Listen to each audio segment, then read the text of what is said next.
The Internal Revenue Service is in the process of terminating more than 6,000 employees, around 6% of the agency's overall workforce. It comes as Elon Musk's team, known as the Department of Government Efficiency, continues its efforts to cut the federal workforce. Our White House correspondent Laura Barone-Lopez has more. Laura?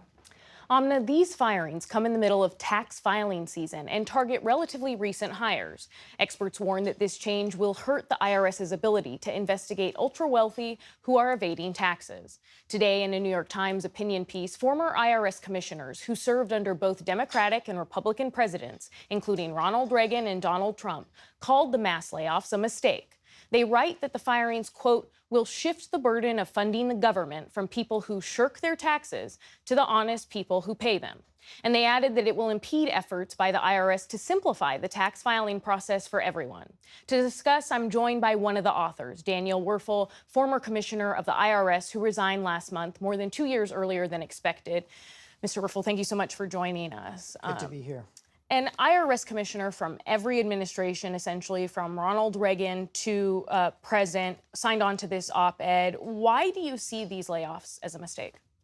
Well, we got together as former commissioners and we tried to understand why this was being undertaken. And we understood that it was being undertaken in the interest of cost efficiency.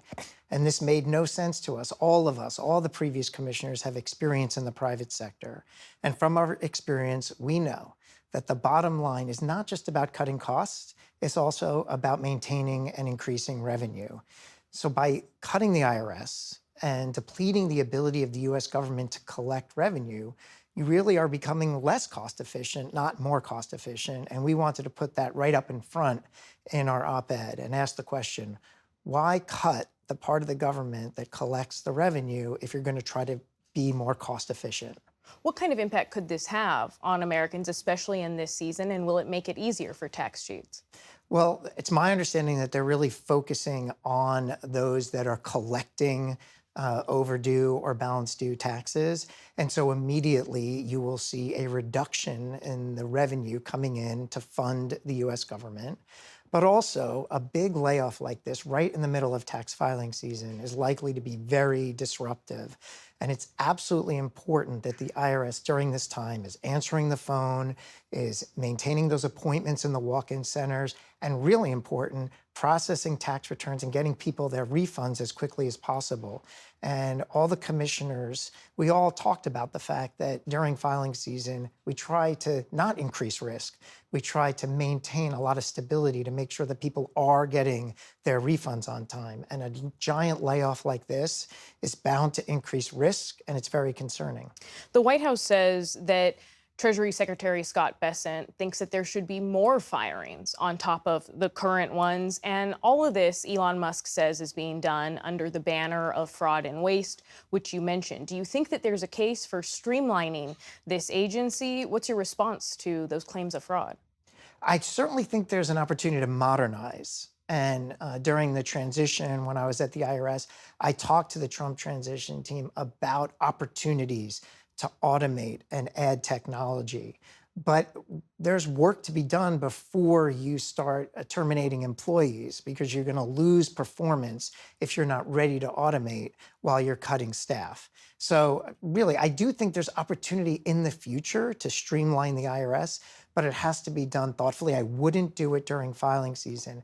And you raised the question about fraud. There is absolutely too much fraud in the government. There's too many tax scams. And the IRS workforce has worked tirelessly to try to address that fraud and address those tax scams. And there's a lot of expertise and people at the IRS that you want to maintain to help protect people from these scams and to protect taxpayer dollars. But here's the thing about fraud and error, and I've been involved in fraud and error for pretty much my entire career of trying to prevent it. And I never believe that I have the monopoly on the right answer, but I have lessons learned. And one of the lessons learned is we don't know when payments are going out the door whether they're fraudulent or not. In order to get smarter about it, typically what you do is two things. You collect more information about the person or the organization receiving the payment. About American taxpayers. About American taxpayers or businesses. And you take more time and you do more diligence to validate whether the payment is an error or not.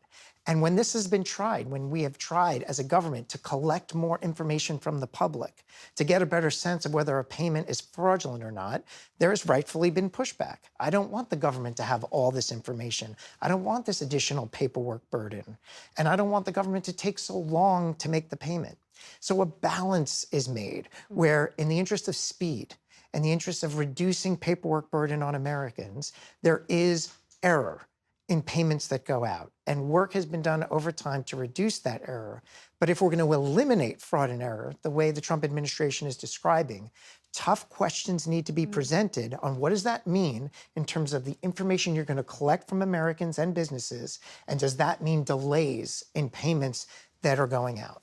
I want to ask you about Elon Musk and his Doge workers getting access to the IRS system, which contains personal tax information that you're talking about for individuals and businesses. Why should taxpayers care that Musk, who's unelected, who says that he's policing his own conflicts of interest, why should they care about him having access to such material, and who typically has access to it? What the government does when somebody comes in, whether it's an employee or a contractor, and says, I need access to this information, the government just doesn't hand it over. They ask questions. They ask questions like, why do you need this information? How long do you need it for to achieve your objective? And what is your proven trustworthiness to have this information? And that's exactly what the government is doing. People are coming in and asking for broad amount of information about every taxpayer, your bank account information, your address, your household makeup. And before that information is just handed over en masse, civil servants in the government are saying, okay, tell us why you need it and for how long you need it. And if the answer doesn't match up, if the answer that comes across is, well, we really don't have a good explanation of why we need everybody's information, and we don't know how long we need it for, well, then these civil servants are going to ask more questions before they hand the data over.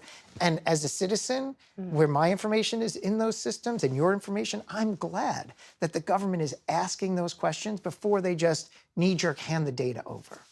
Daniel Werfel, former IRS commissioner, thank you for your time. Thank you.